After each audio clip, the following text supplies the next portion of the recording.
آیت اللہ مرشی نجفی. یہ واقعہ خود آیت اللہ مرشی نجفی نے سنایا اور فرماتے ہیں کہ آیت اللہ شیخ مرتضی حائری یزدی، شیخ مرتضی حائری یزدی کا جب انتقال ہوا تو آیت اللہ مرشی نجفی کے خواب میں یہ آئے اور کافی تفصیل سے اپنے حالات کو بتایا. اور یہ آیت اللہ شیخ مرتضی حائری یزدی کون تھے؟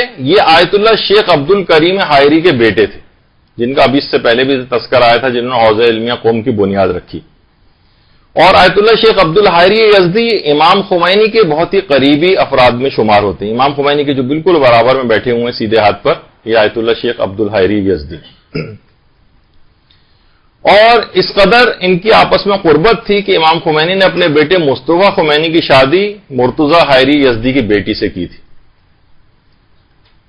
تو اس لحاظ سے مصطفیٰ خمینی جو امام خمینی کے بیٹے جو انہیں عراق میں شہید کر دیا گیا تھا، ان کی جو زوجہ تھیں وہ آیت اللہ مرتضی حائری یزدی کی بیٹی تھی.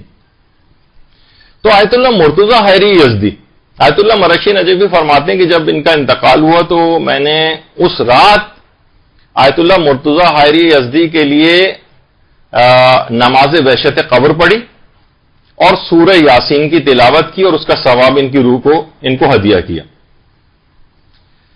اچھا، اس کے صرف چند راتوں کے بعد ہی میں نے ان کو خواب میں دیکھا اور خواب میں مجھے اچھی طرح معلوم تھا کہ ان کا انتقال ہو چکا اور مجھے اس بات کا تجسس تھا کہ میں آیت اللہ مرتضی حائری یزدی سے پوچھوں کہ مرنے کے بعد ان کے ساتھ کیا ہوا. تو میں نے کہا کہ آغا یہ آپ کی مرنے کے بعد کیا ہوا، حالات کیا رہے؟ تو مجھے ان کی حالت سے دیکھ کر لگا کہ آغا حائری بہت خوش ہیں اور انہوں نے کہا کہ بہت سے مرحلوں سے گزر کر میری روح میری جسم سے باہر آئی اور بہت آہستگی کے ساتھ جسم سے نکل گئی. اور جب مجھے قبر میں رکھا گیا تو میں نے اوپر سے اپنے جسم کو مکمل طور پر پہلی بار دیکھا. جب روح جسم سے الگ ہو جاتی ہے اور جسم پڑا رہ جاتا ہے تو روح اس کو دیکھتی. تو میں باہر سے مکمل طور پر اپنے جسم کو دیکھ رہا تھا. میں مبہوت ہو کر رہ گیا اور دل میں ایسی غمزدہ کیفیت طاری ہوئی کہ میں قبر کے کونے میں غمزدہ بیٹھ گیا.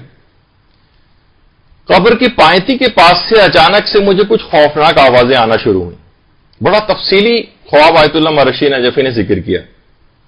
بہت خوفناک آوازیں آنے لگیں، بہت نامانوس آوازیں تھیں. میں نے اس سے پہلے کبھی اس طرح کی رونگٹے کھڑے کر دینے والی آوازوں کو نہیں سنا تھا. اچھا، جو مجھے دفن کر رہے تھے ان میں سے کسی کو کوئی خبر نہیں تھی کہ یہ کیا کیسی آوازیں آ رہی. وہ اپنے کاموں میں لگے ہوئے تھے تدفین میں. تو میں نے دیکھا کہ ایک ویران اور بیابان سی کسی جگہ سے دو افراد آتے ہوئے نظر آ رہے ہیں جن کے جسم آگ کے بنے ہوئے ہیں اور آنکھوں سے شعلے اس طرح سے نکل رہے ہیں کہ میں ان کے چہرے کی بھی شناخت نہیں کر پا رہا تھا. دونوں آپس میں بات چیت کر رہے تھے اور میری طرف اشارہ کر کے جیسے میرے متعلق کچھ بات کر رہے ہیں.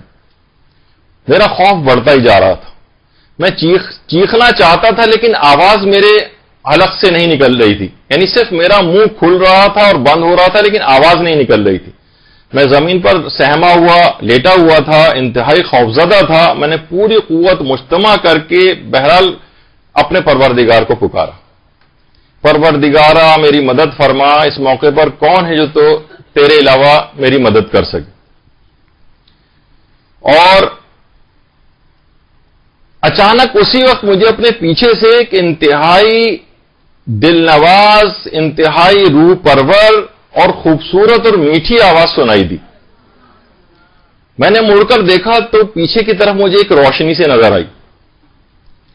دونوں آگ کے بنے ہوئے وہ جو اشخاص آ رہے تھے وہ اس روشنی کو دیکھ کر مجھ سے دور ہونا شروع ہو گئے، یہاں تک کہ دور ہوتے ہوتے اتنا دور چلے گئے کہ وہ بالکل غائب ہو گئے.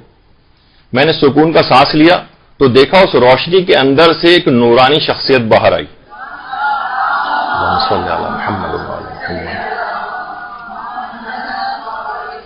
بہترین مسکراہٹ ان کے چہرے پر تھی اور کہا کہ کیا تم خوفزدہ ہو؟ میں نے کہا آقا ساری زندگی میں اتنا خوفزدہ نہیں ہوا جتنا اس وقت خوفزدہ ہوا. اگر آپ نہ آتے تو نہ جانے میرے ساتھ کیا ہو جاتا. لیکن اس کے بعد فرماتے ہیں کہ میں نے خود ہی ہمت کر کے پوچھا آغا آپ کون ہیں؟ تو اس شخصیت نے بہت ہی محبت اور شفقت کے ساتھ مجھے دیکھا اور کہا کہ میں علی ابن موسیٰ رضا علیہ الصلوۃ والسلام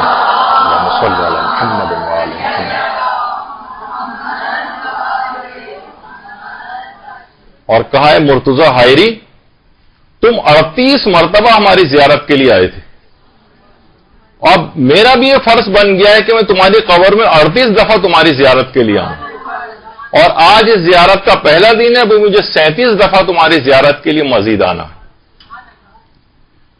تو بہت سارے دیکھیے افراد اس طرح کے ہیں کہ جو آج بار بار زیارت پہ جانے پر لوگوں کو اعتراض کرنے لگے، بھائی بار بار دیکھیے ہر سال زیارت پہ چلے جاتے ہیں، ہر سال عمرے پر چلے جاتے ہیں، اس سے بہتر تھا یہ لوگ جو ہے نا قریب کی امداد کر دیتے، فلاں پروجیکٹ کے اندر کام کر دیتے۔ تو دیکھیے یہ کسی کے نیک کام کو روک کر کسی دوسرے نیک کام کی معرفی نہ کیا کریں۔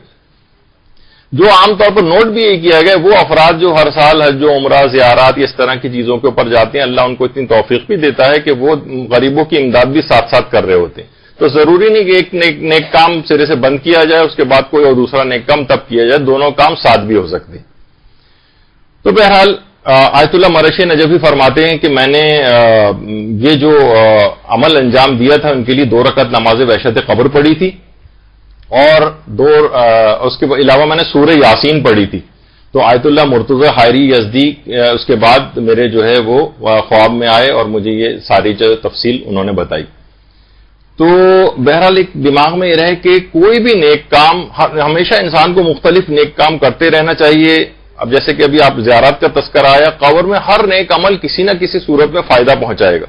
نمازوں کا بھی آپ نے سلسلہ دیکھا، زیارات کا سلسلہ، اس کے علاوہ اور بھی بہت سارے موارد جو موت کی گفتگو میں نے نقل کیے تھے جو قبر میں اس لحاظ سے ہر نیک عمل فائدہ پہنچانے والا۔ برحمتک یا ارحم الراحمین وصلی اللہ علی محمد وآلہ الطاہرین۔